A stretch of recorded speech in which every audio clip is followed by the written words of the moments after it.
gotta understand it. We're on a mission from God.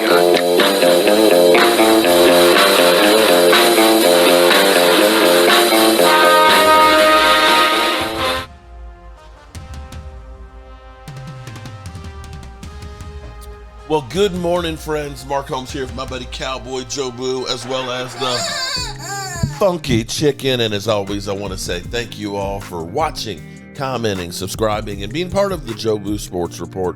Without you guys, as well as you ladies, you know that this literally does not work. Hope everybody's having a great day. It is Saturday, and it is the calm before the storm, because come Monday, oh my God, Monday at 12 o'clock will be the beginning of free agent frenzy. Last year, it seemed like 12:01 that the Eagles had signed Saquon Barkley. The question will be is this a year that the Dallas Cowboys get back on track and doing some things? Will the Cowboys do anything today or tomorrow before free agent frenzy? Will they get Micah Parsons done? Of course, Pro Football Talk, always the rumor starter with the Dallas Cowboys, have of course the Cowboys trading Micah Parsons and that kind of nonsense and shit. It's funny how everybody with the Cowboys, from Dak to D-Law to CeeDee Lamb, are always going to be traded by the Cowboys, yet nobody ever seems to be. But be that as it may, I don't understand something. Couple of things yesterday, because we still have a few of our free agents that we may deem ones that we want or don't want. So we have Rico Dowdle. Rico last year had 1,079 yards. And the projections for him in free agency are about $6 million for him to be coming back. That's what they expect him to be able to get on the free agent market. Now, this year, there's no Derrick Henry. There's no Saquon Barkley. There's a lot of really good ones. I'd say the cream of the crop considered is, of course, Aaron Jones. Aaron Jones is, of course, everybody looks and says, oh, my God, you got to get Aaron Jones. And looking at Twitter and some people, and they think $6 million for Rico? Let him walk. But I don't get it. Because I want to go through, and maybe you guys can help me understand, because I don't understand. When I look at the numbers for what Rico had and understand Rico, actually, let me grab something. Rico Dowdle stats. The thing about Rico last year on his stats, we didn't decide to actually run the football until later in the season. Rico game logs. Let's see. No, this doesn't have these game logs.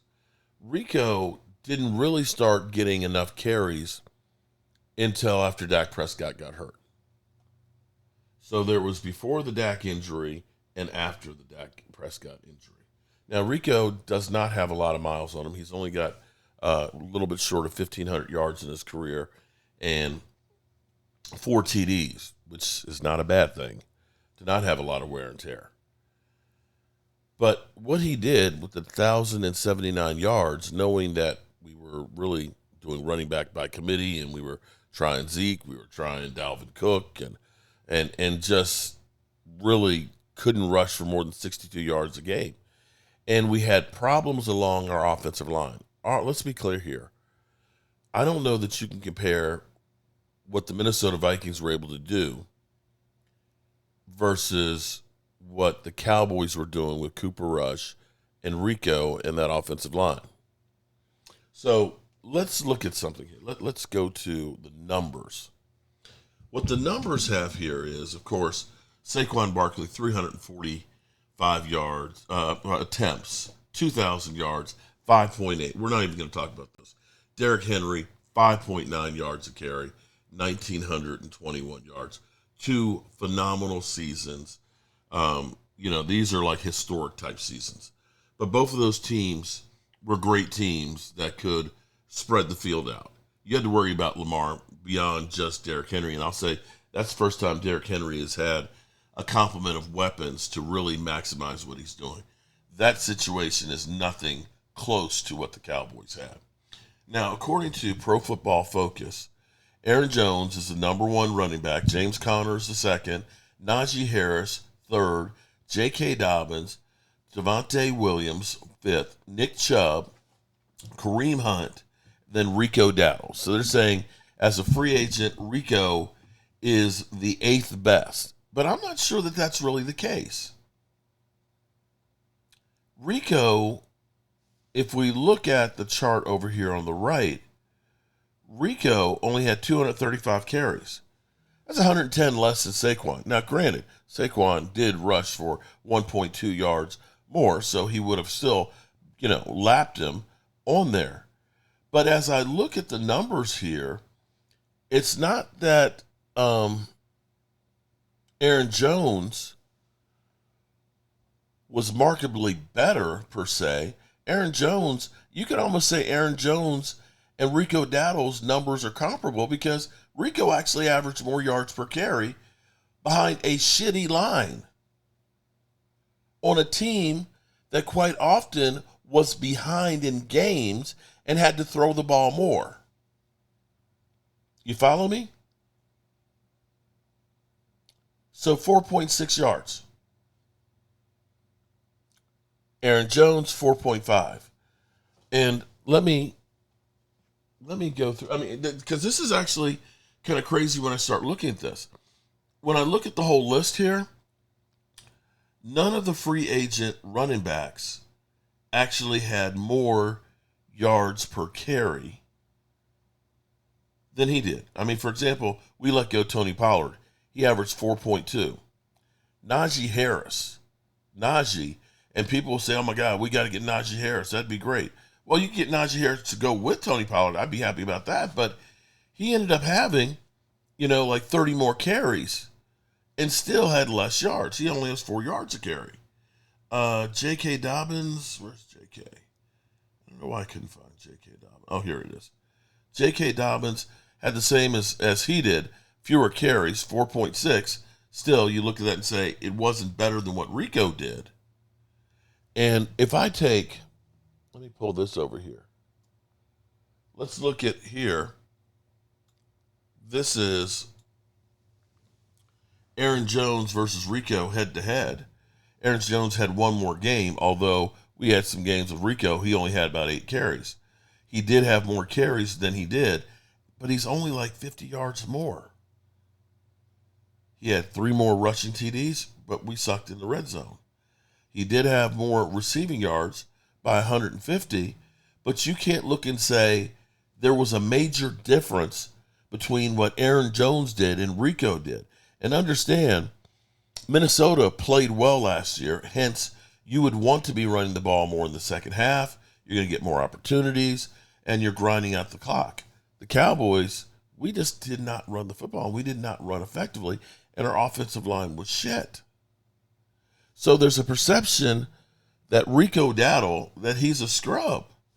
Well, the amazing thing is again, let's take James Conner here. James Conner would be probably the perfect head-to-head matchup with them because the numbers are almost identical. The only difference is James Conner's ended up with 8 rushing touchdowns to Rico's 2. But other than that, James Conner and Rico, their numbers are identical. So the question begs is, are you going to go ahead and say $6 million is too much to bring back Rico, who in his career has averaged 4.4 yards a carry and had 4.6 last year? And also, let's pull this up too. Let's look at success rate. Saquon's success rate was 52%. Derrick Henry, 58%. As you go down there, Bijan, of course, he's a stud. Rico had a higher success rate. That meaning I got positive yards on a carry. Rico had a higher success rate behind our shitty offensive line than Saquon Barkley. He had a higher success rate than Aaron Jones, than Najee Harris. By 10%. By Josh Jacobs, Jonathan Taylor, Kareem Williams. All of these guys that we're saying, oh, okay, let's get rid of him. He's a bum. You have to look at the situation there. Offensive line, not good. Running game, atrocious. And the position the team was in, actually running the ball, the amount of carries, the yards per carry, the success rate. When you can get a 53% success rate, positive yards, behind a shitty line, you're doing something. You expect Saquon to have positive yards with the offensive line that they had. You expect Derrick Henry to have positive yards more times than not with the offensive line they had. With the Cowboys, we didn't have that. And so I believe in my mind, and again, I am just Joe the fan here, I believe that he is much better than what people give him actually credit for. And I think those who are saying just get rid of him for, a Najee Harris, you don't understand how it works. He has been really good for us going down the stretch when we finally decided we can't rely on winning the games with with Cooper Rush's arm. And I believe in an offense that is trying to run the football and using formations like 12 personnel and such and being balanced will give him better opportunities. And had he just had more carries, he would have been up there in the 1,400 yard range. So don't discount what he is doing. I think that we definitely need to kick the tires on that one. And if you're saying $6 million, I don't know that some of those other running backs that you're going to save, that you're going to get a better value than $6 million from them. I just really don't. So as we sit here with $54 million in cap space, having created that, having had preliminary talks with Micah Parsons, it seems like the Cowboys are relaxing at the moment, or maybe they are preparing for the onslaught of free agency and ready to say, Micah, we got you. We got the money. We know we got the money. It's already there in his contract. That we're going to focus in on bringing you some other players. Once we get through free agency, then we're going to get your deal done. I'm okay with that. I would rather go ahead and get it done and say we can focus totally on free agency. But, I don't control any of that. I just hope that we do a couple of things. One, we look at our holes. We definitely could use another offensive lineman. The running back situation, we'd like to upgrade. Wide receiver, we definitely need a second, at least a Robin to CeeDee Lamb. Defensive line, we still need a stud to go on that line to help us on there. Probably a linebacker and a cornerback. That's 7 spaces. We can't expect to fill 7 spaces in the draft. You got 3 picks in the first 4 rounds. If you can get an impact player with 1 pick and a starter with another, you're doing good. So the Cowboys need to plug some of these holes in free agency. And sitting here right now, we still are sitting at $54 million. Patriots are at 125, Chargers at 90, Commanders created more space. They're at 79 right now. Ouch. Steelers at 63, Cardinals at 77, Vikings at 62, Seahawks at 62 without a quarterback currently, Jaguars at 60, Titans at 60, and the Eagles are sitting there at 22. And the New York Giants, where are the Giants? Giants have just taken off the board. No, just kidding. Where are the Giants? Giants have 45. So, yeah, everybody's got a little bit of money to work with. We still have the $18 million that's coming with the rollover. But, yeah. So, the Cowboys need to plug these holes. And ideally, we don't want to just go serve, flat. We want to upgrade. If we are going into free agency to get somebody, we want to get somebody who's better than what we have, because ultimately what we've had before, the status quo, has not been enough to win. Signing Osin Digizua is great and bringing back Mozzie, but that doesn't improve our team.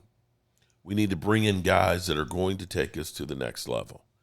So we're going to finish this off this morning with the Joneses operating with the mentality of being very competitive within our division. And we've, of course, got the shit starter here talking about trading Micah Parsons. Then you think because of how Parsons is perceived in the building. Now, do you remember when there was a radio report? It was like a Cowboys friendly 105.3 The Fan. That was last year. The flagship station. Yeah. They've had enough of him. They're getting tired of him. Listen, that report has not gone anywhere. That feeling is still there, from what I understand. So, okay, bullshit. You've got a great player. He is one of the 5 best defensive players in football, maybe 3. His versatility, and you factor in his age too. You might say you can't find 3 players better than Micah Parsons. Yep. But there are some concerns about him in the building with just how he goes about. I can't believe his they business. He's a hard actually went worker. back. It's not that. He just rubs some people the wrong way. So that report a couple of years ago was right on the money. But you still have to pay him. So when you pay a guy like this, what you're saying is, we are willing to pay our best player top dollar. You're not saying to the locker room. Hold on. So let me see if I got this straight. So the guy who spent the national championship game with the owner, who stayed hours afterwards talking about the team, the same guy who said we need to be players in free agency, the same guy who said that we need to bring back, guys like Osa and Digizua, and it seems like they're following that plan. It seems like he is right about the things that he's saying. That report was a year ago, and you're holding on that. That's your case. The body of work from last year. Okay, keep going. Be like this, personality-wise. Be like this production-wise, but not necessarily around the building. So I think that probably complicates it a little bit. He's not the most popular guy at the start. It was about a year ago that first started to bubble up, and my reaction was, you know what, if you got a problem with Micah Parsons, it's your problem, because when you have a great player, when you have one of the best defensive players in football, you find a way to coexist with him. They found a way to coexist with Lawrence Taylor in New York. You find a way to coexist with Micah Parsons. And then during the season, there was reporting from NFL Network that the Cowboys have discussed the possibility or entertaining the possibility. The most recent thing is there has at least been some internal discussions about whether to pay Parsons or trade him for a king's ransom. And, Michael, when they canceled Jerry Jones' annual all the reporters come onto my bus and kiss my ring press conference that Jerry Jones does every year because he was too busy to do it, as if he's ever too busy to talk about the Cowboys. Like, that's his number one item on the to-do list every day of his life, is talk about the Cowboys. There was some speculation, especially because sources were drying up on the folks who cover the Cowboys. Like at the Combine, the people who usually jabber weren't jabbering. There was speculation that something was up, including, and the speculation, again, is just that. But the weird circumstances invited it. This shit. What about, and Shereen Williams mentioned this yesterday, what about Micah Parsons, Myles Garrett? You could do straight up, old school Ken Stabler, Dan Pastorini, straight up. Nothing else. We get Garrett, you get Parsons. You get to pay Parsons. You've already paid Garrett. We may have to give him a little bit more, but we'll be fine. We remove this guy that, he does that podcast. Like, that's a problem. But if it is for the Cowboys, then that adds into the calculation that we don't want to pay him a massive contract. Anyway, that's all died down, and Jerry wasn't crazy. asked any real probing questions on Wednesday about why he didn't speak last week, and they didn't get into the possibility of trading Micah Parsons as far as I know. But I feel like that's still hanging there. And the longer the deal takes, the more it's going to hang there. Yeah, I think it's there too. As far as that deal straight up, I know Myles Garrett would love it. He'd love to go from the Browns to the Cowboys. Question is, how would Micah Parsons feel about that? Yeah, the Browns, we know they pay, as you said, that Deshaun Watson contract. Where do they come up with this? Any player in the league is saying, he's not really a good player, but he's got guaranteed money, and that's what we're all looking for. Who get the money? Would he like to go from this franchise, even though they haven't been, the Browns have never been to the Super Bowl? There is no way, no how. Cowboys haven't been in championship contention, conference championship contention in 30 years. And the Browns have. Cowboys, still a high-profile franchise. And the Browns have. The Cleveland Browns. Oh, my God. You get traded there. You know you're not going to win the division next year. You already know that. You're probably not going to make the playoffs next year. The podcast. This makes no sense. The podcast is helped by the Dallas Cowboys Association. Is the podcast helped by the Cleveland Browns? I don't think so. But you have to wonder how Micah Parsons would process that, because when you're 25 years old and you've been wildly successful at everything you've ever done, and your NFL career has gotten off to a great start, I could see him coming up with an explanation as to how he could make it work, that he could be the difference. We were at the Combine last week, just last Friday. You're not going to make Cam that Ward, difference. Shador Sanders, and they both have tricked themselves into thinking that they can turn around a dysfunctional team. And it's kind of, aren't they cute when they have not yet experienced how dysfunctional an NFL team can really be? And that you could be Josh Allen, Patrick Mahomes, Joe Burrow, and Lamar Jackson rolled into one, and it's not going to matter. It's not going to overcome the dysfunction. But that's the confidence that you have when everything you've ever touched is turned to gold. So maybe I'm the guy that makes the difference in Cleveland. They thought it was going to be Deshaun Watson. Maybe it's going to be me. So, and he doesn't have a no-trade clause. Not that, you don't want to trade for him if you're the Browns if he doesn't want to be there, because then he won't sign a contract, and he's going to want out. But regardless, back to the original point, it would be easy to get a Micah Parsons deal done if the Cowboys wanted to. So the question is, do they want to? And if they don't, why don't they want to? And is it, Michael, the possibility that they want to get out of the Micah business? Oh, wow. It's a very good question, because everything. I'm just going to end this garbage right here. Okay. Let's be clear here. The Cowboys aren't ever in a rush to sign anybody. DeMarcus Lawrence literally held him hostage by saying, I am not going to get my shoulder surgery done until I get a contract. Zeke Elliott held out a training camp and went to Cabo. CeeDee Lamb did not show up and held out until he got his. Zach Martin held into training camp. Dak Prescott got paid on opening Sunday. That's the Cowboys' way. And you guys, with all of the stuff that's going on, this is the best you can do? That Micah would be happy to go to Cleveland?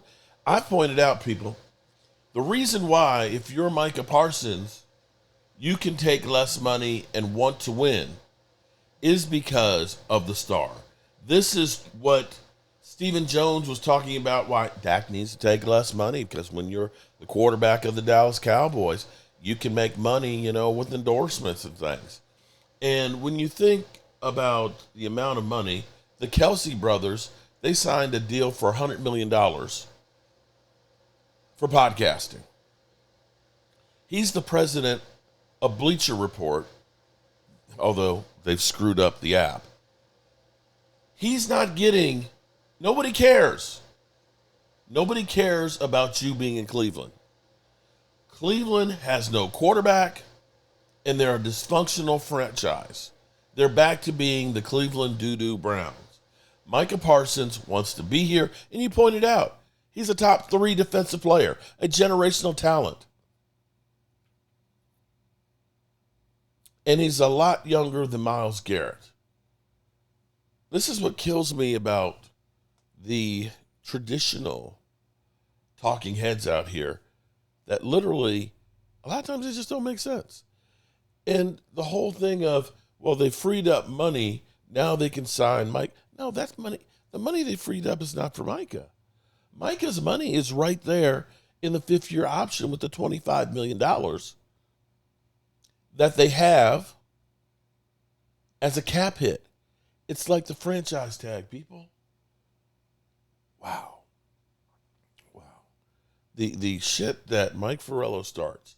Remember, this is the same guy who said there might be a tape of Dez Bryant that's 10 times worse than Ray Rice's. Literally soiled the man's name, and to this day, nothing of it has ever come up and never got an apology. All righty, good people, we are going to be keeping an eye out on everything that is going on. And today, Robert, we've got, today it's warmed up enough that we're going to be getting these stones. I've got like 6 of them, pavers, put up in our walkway today. As always, I appreciate you guys, and keep the faith.